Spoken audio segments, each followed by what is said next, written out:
This episode of the Old Dogs REI Network is brought to you by Mino Studio.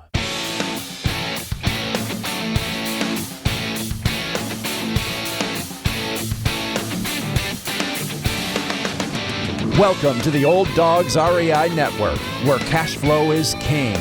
Real estate investing, the means, so you can enjoy your retirement dreams. This is the show where we cut right to the chase.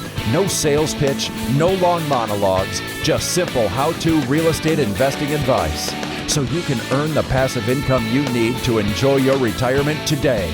And now, your host and chief old dog, Bill Manassero. Hello, old dogs, and welcome to Fun Facts Friday. This is our once-a-week, only on Friday show, where we have special episodes not featuring guests, where I will share tricks, tips, terminology, and techniques that will help skyrocket you to real estate investing success. Today's topic is real estate investing for you? But before we get started here, I'd just like to touch base with you guys and see how the heck you're doing here. Been talking to some of you guys. I've been meeting with some folks out early morning coffees, and some been writing me, and it's just great to see some of the neat things going on out there, and just want to encourage you. I know folks that are investing heavily at this time. I know others that are approaching it with caution in light of the elections and things coming up. All different approaches, but I think real estate, there's really never a bad time to buy. There are certainly better, more profitable times to buy, but there's never a bad time. You can always find deals. You can always find great investments. Well, I am going to just jump in here and say, first off, I talked a little while back about doing a Zoom call, and I got some people that responded, which is great, and I'm still considering doing it, but I didn't get the kind of feedback I thought that showed that there were a lot of people that wanted to do something like that. But hey, if you're interested, let me know, and I'm still pondering it here. Anyway, let's move ahead here with our tip of the week. I'm a big to-do list guy. I think there's some great books out there, like The One Thing. I think we've talked about that on the show before. And, really being focused on what's the most important thing you're supposed to do for that year. And then you start breaking it down. What's the most important thing you're supposed to do for that month, and then that week and that day. And so I like to put together a list of what I want to accomplish in that given day. And sometimes it's something for the month or the year too. But the idea is, having it written out really does help, I think. And I think it helps you to focus on what it is you're trying to do, especially in light of what your overall goals are for not only the year, but maybe for the next 5, 10, 20 years. Just a couple of to-do lists, I think, that might be helpful for you.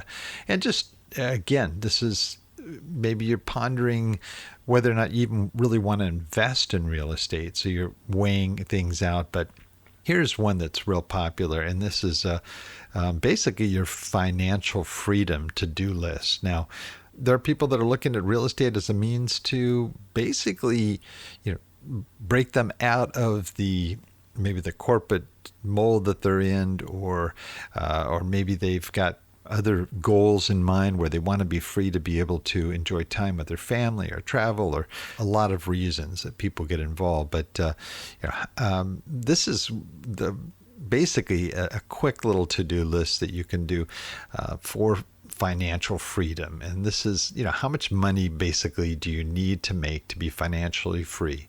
And what are you going to do to make that happen?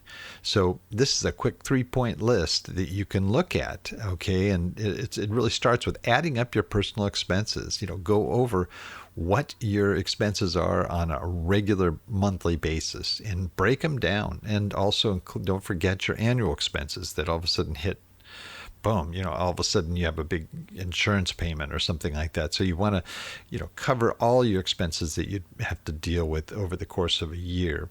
And then break it down, of course, on a monthly basis. Determine Number 2 here is determine what you can reduce, eliminate, or do without. So trying to hone down, do I really need 6 different movie apps or movie services from Netflix to Amazon Prime and so forth. And can we get by with just one? And you just start kind of looking through that list and seeing how much you can trim that down. And then once you get a good idea of what you can reduce, and you can look at a lot of different, maybe it's refinancing a mortgage, maybe it's not buying a brand new car, maybe buying a used car. What can you do to reduce your monthly expenses? And then once you come up with a comfortable number there, then you start figuring out how many properties you need to buy to cover that total. And this we've talked about also in the past too, is just to figure out what a property will generate. If you've got rental properties, for example, and you're going to conservatively figure $100 a door after all expenses, mortgages, insurance, and taxes, etc. Then you figure, if I've got $100 a door, how many properties will I need to make that monthly expense amount? So that's called the financial freedom to-do list. Another one is a business to-do list. If you have committed to, let's say, investing in property, there's just certain things you need to do. And a good quick checklist is to find your team. Another one, evaluate the market, find a great property, assign a valuation to the property, establish a property plan, develop a budget, and manage the property. So those are the active things that you're going to have to do to get to help to achieve the financial freedom that you've set out to do in your previous to-do list. So anyway, that's it. To-do lists, they can work, and they do work. Okay, well, let's look at our topic today. Is real estate investing for you? Now, I know if you're listening to this, you're going, well, yeah, of course it is. I'm already an investor. Or maybe you're still doing research and you're listening to podcasts and you're trying to get an idea of whether or not that is the right way for you to achieve your goals or not. So I'm just going to take a quick look over this and at least give you some things to think about there. You can be swayed a lot by some of the promotion out there that people do as real estate investing coaches and so forth. 90% of the world's millionaires have one thing in common. They've either started or expanded their wealth through real estate investing. Well, that's probably true. I don't know if that is an accurate number, but it's used a lot. Real estate definitely has its advantages, and real estate properties are lucrative assets. And the real estate industry, piques the interest of many people looking for ways to invest their money or seek financial independence. If you're interested in investing in real estate, there's a lot to consider, though. And this is, something I think everybody has to look at. You see these infomercials or you see these ads on YouTube or whatever it is about all the wonderful things that real estate will bring you, but you also got to consider the cost. And there is definitely a lot to learn and understand about real estate that you have to take a look at. You need to understand it is hard work.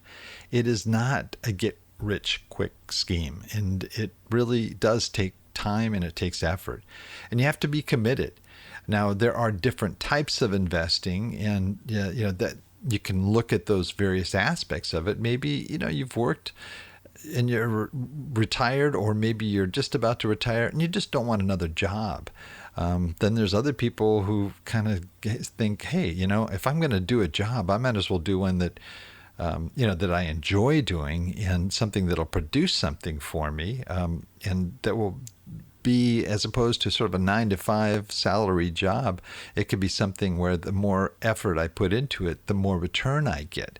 And so there are appeals, sometimes to working after retirement. Hopefully you don't look at it as work. Maybe it'd be more of a hobby, or maybe just a focused activity that you do along with enjoying your retirement.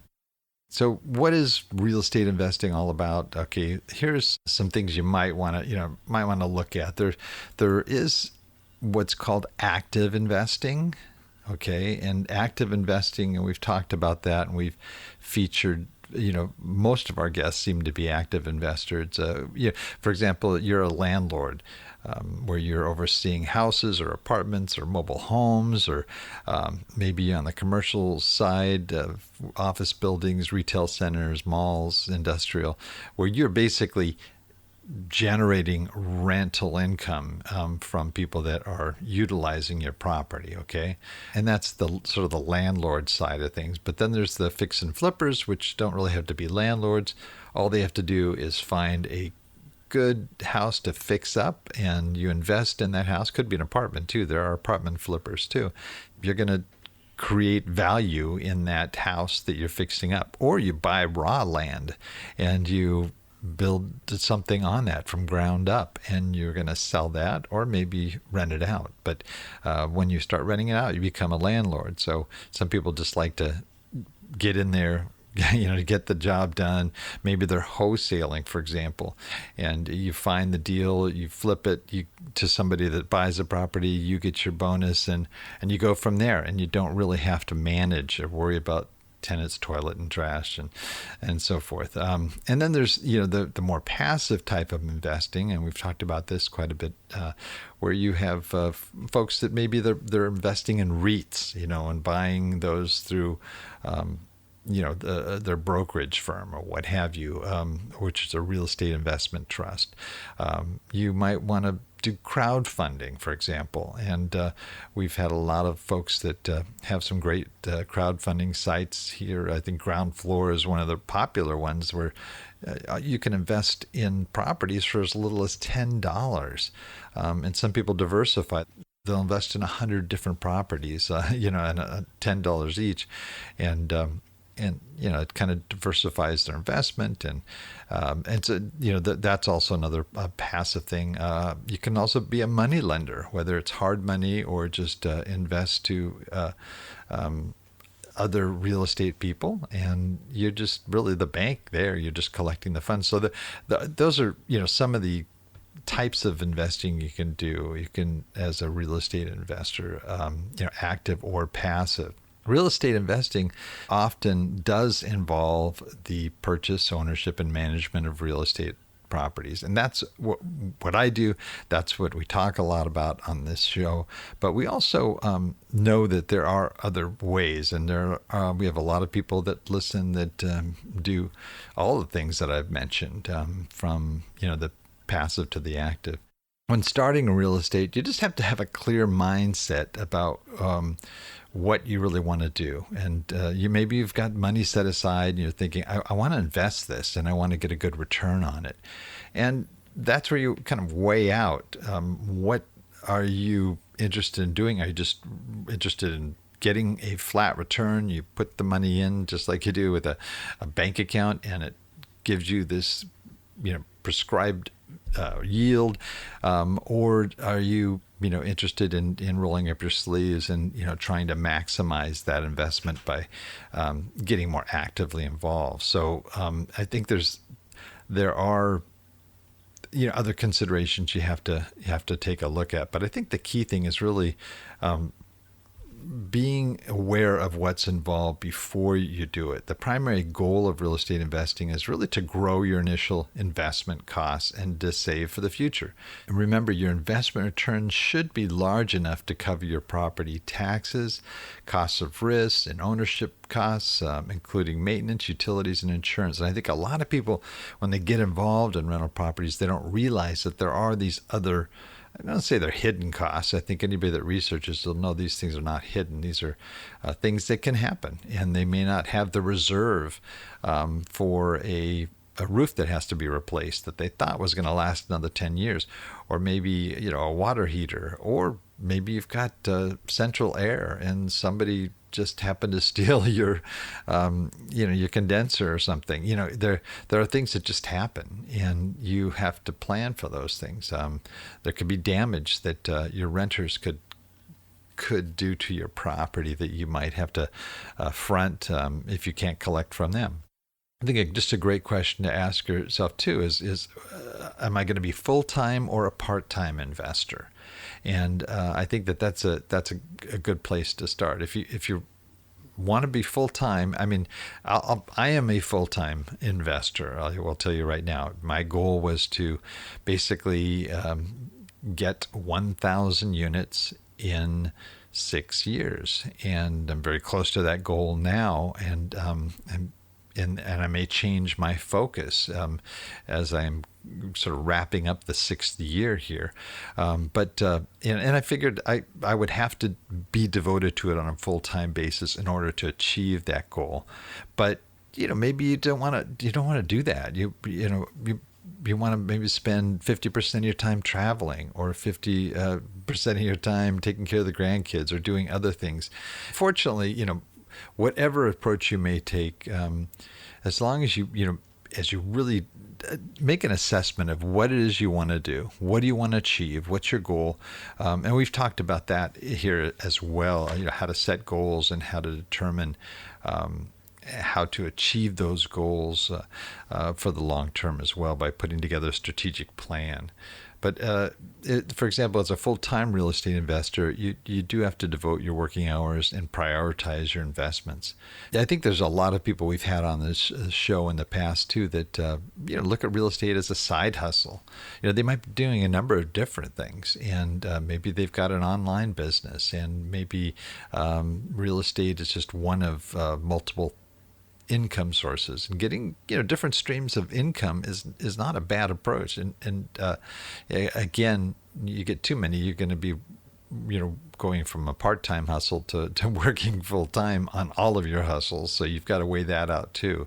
But if you're planning to make investing a part-time career, you should take the path where your complete attention is less required. Whether you're doing it part-time or full-time, your success will boil down to your goals and strategies ultimately.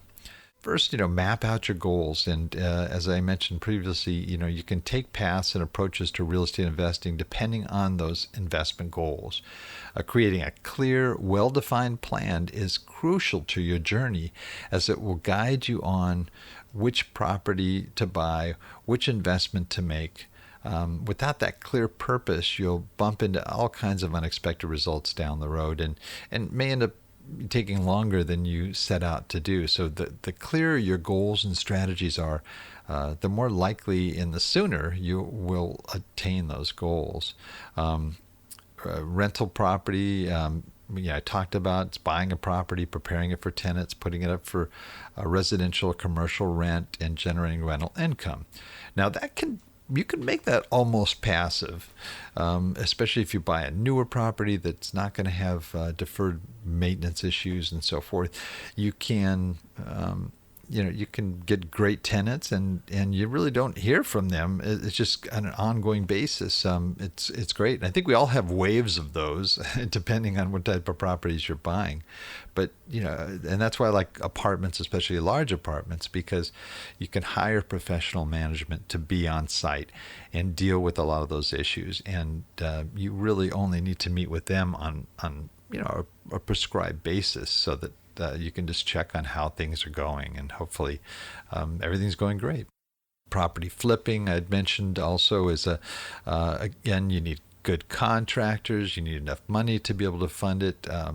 There's time and energy involved, whether you're going to put a tool belt on and do it yourself, or whether you're going to hire contractors. There's definitely a lot to watch there, because it can get very expensive if you're not monitoring your costs effectively. I mentioned real estate trusts. Some people like to do this path maybe as a beginning to see if they even like real estate, and it has lower risks and investing costs. REITs are kind of a good option just to diversify your portfolio, even if you are an active investor.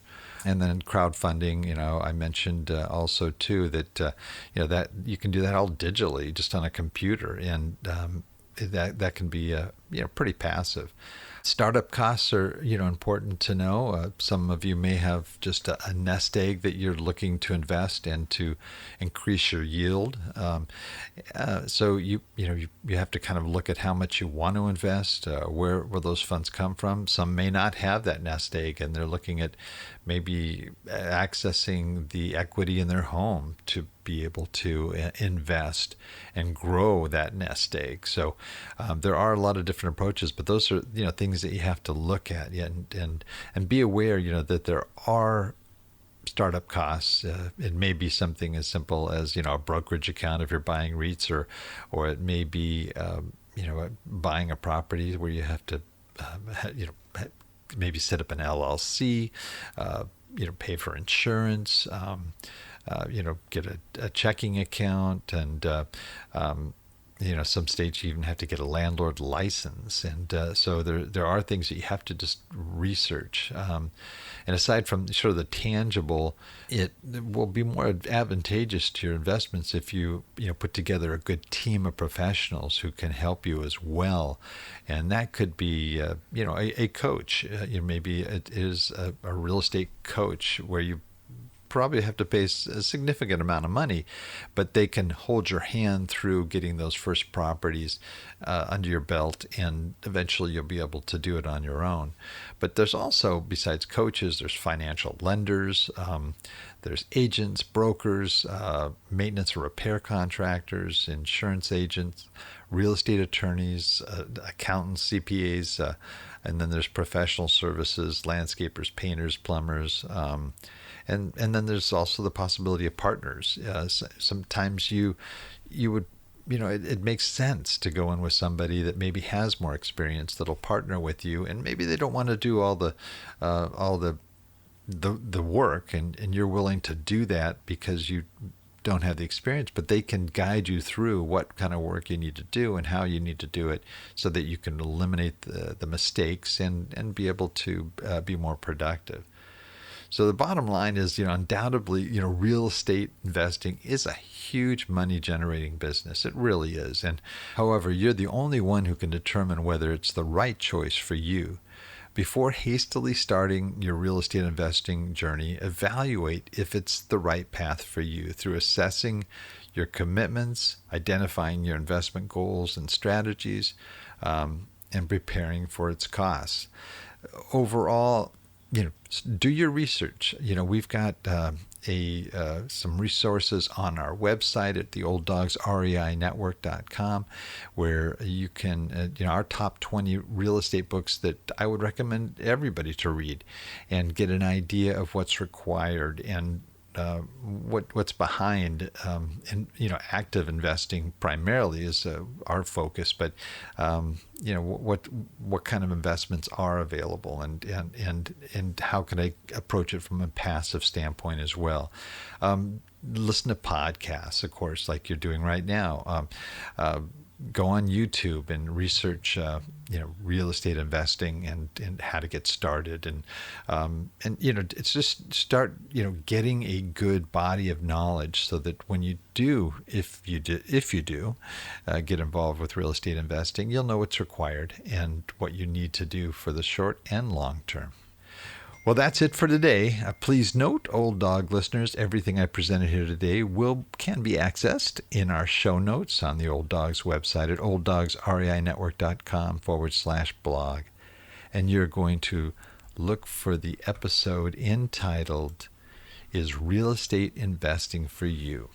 So until next time, remember, cash flow is king and real estate investing the means. Until next time, keep moving forward. And may God bless. Thank you very much for visiting the Old Dogs REI Network. We would greatly appreciate if you would stop by iTunes and let us know what you think of the show. We would love if you could subscribe to the podcast, give us a 5-star rating, and write a review. The more ratings and reviews we receive, the more visible the podcast will be to others. Thank you.